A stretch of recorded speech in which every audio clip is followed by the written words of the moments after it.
ফুলকপির ফ্রাই দেখতে যতটা লোভনীয়, খেতে কিন্তু তার চেয়েও বেশি মজার।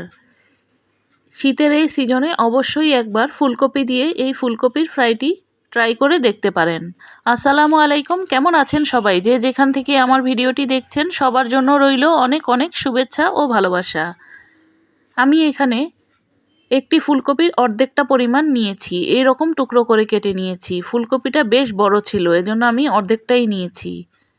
সাথে দিয়ে দেব আধা চা চামচ লবণ, আপনারা আপনাদের স্বাদ অনুযায়ী লবণটা দিয়ে দিবেন। দিয়ে দেব 1 চা চামচ লাল মরিচের গুঁড়া, আধা চা চামচ হলুদের গুঁড়া,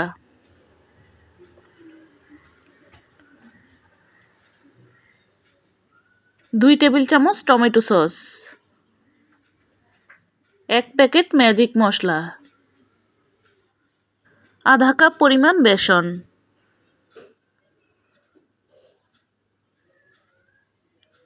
4 টেবিল চামচ কর্নফ্লাওয়ার। কর্নফ্লাওয়ারটা দিলে কিন্তু এই ফ্রাইটা খুবই মুচমুচে হবে। এবার হাত দিয়ে সবগুলো উপকরণ একসাথে ভালোভাবে মেখে নেব।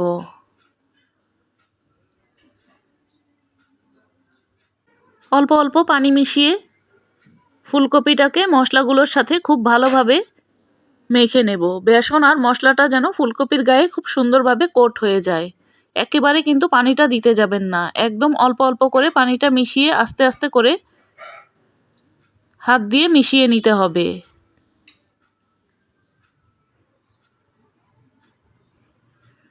মিশিয়ে নেওয়ার পর দেখতে ঠিক এই রকম হয়েছে। এখনকার ফুলকপিগুলো কিন্তু খুব সহজেই সিদ্ধ হয়ে যায়। চুলায় একটি প্যান বসিয়ে তেল দিয়ে দেব। তেলটাকে আমি খুব ভালোভাবে গরম করে নিয়েছি। এবার চুলার আঁচটাকে মাঝারি হিটে রেখে ফুলকপির টুকরোগুলোকে দিয়ে দিতে হবে। একটা পাশ যখন সুন্দরভাবে ভেজে নেওয়া হয়ে যাবে তখন অপর পাশটাও উল্টে দিতে হবে। চুলার আঁচটা কিন্তু কোনোভাবেই বাড়িয়ে বা কমিয়ে দেওয়া যাবে না, চুলার আঁচটাকে মাঝারি হিটে রাখতে হবে।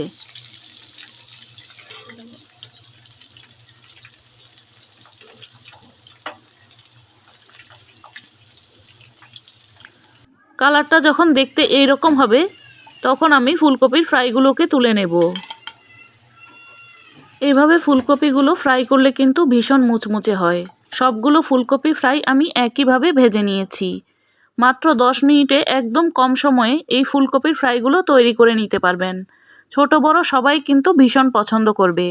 আবারও দেখা হবে নতুন কোনো রেসিপি নিয়ে। সে পর্যন্ত ভালো থাকবেন, সুস্থ থাকবেন। আল্লাহ হাফেজ।